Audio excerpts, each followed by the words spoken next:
Today we're going to be speed painting an Ultramarine as I go through all of my favourite Space Marine chapters to pick out my favourite for the new Leviathan box set.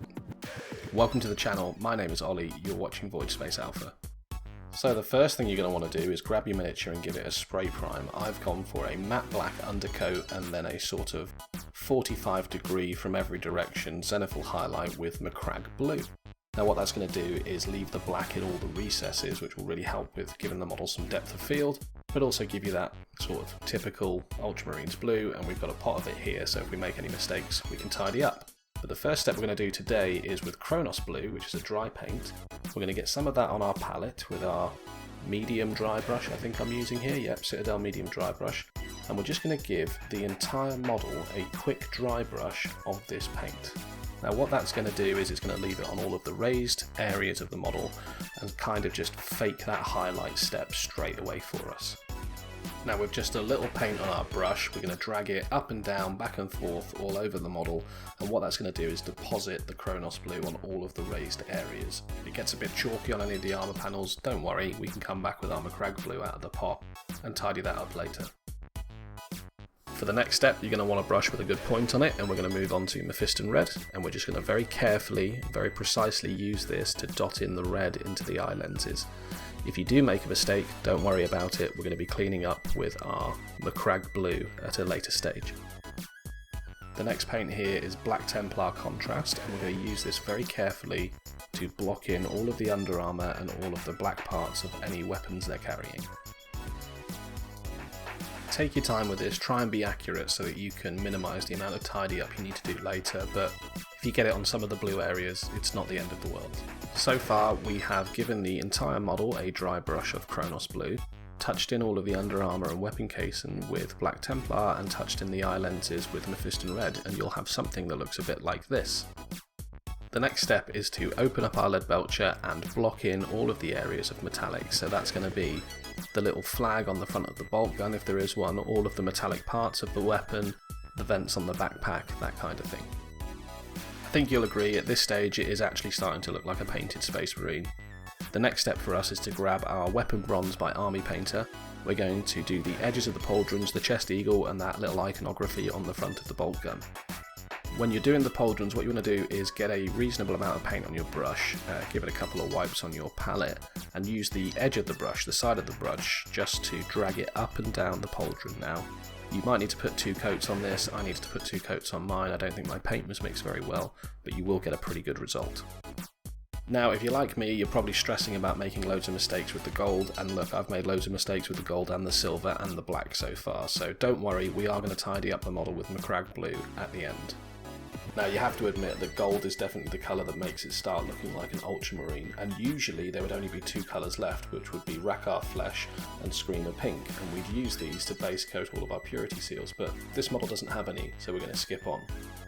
Grab your Macrage blue, get some onto your brush, and we're going to tidy up all of the areas finally that we have overspilled of all the other colours, so just be really careful with it. Go really slowly, you don't want to be, going over the gold and then having to redo the gold because you've gone over it with blue. Just take your time and it will look pretty awesome when it's dry. And now we have a lovely, clean, pristine Ultramarine, and what we're going to do now is move on to our Armageddon Dust, which is a Citadel texture paint, and we're going to use this to give it a basing texture. You can use one of those Citadel texturing tools, but I much prefer to use an old brush. You can just be a bit careful with it and get it right up to the feet, right under all the crevices, etc.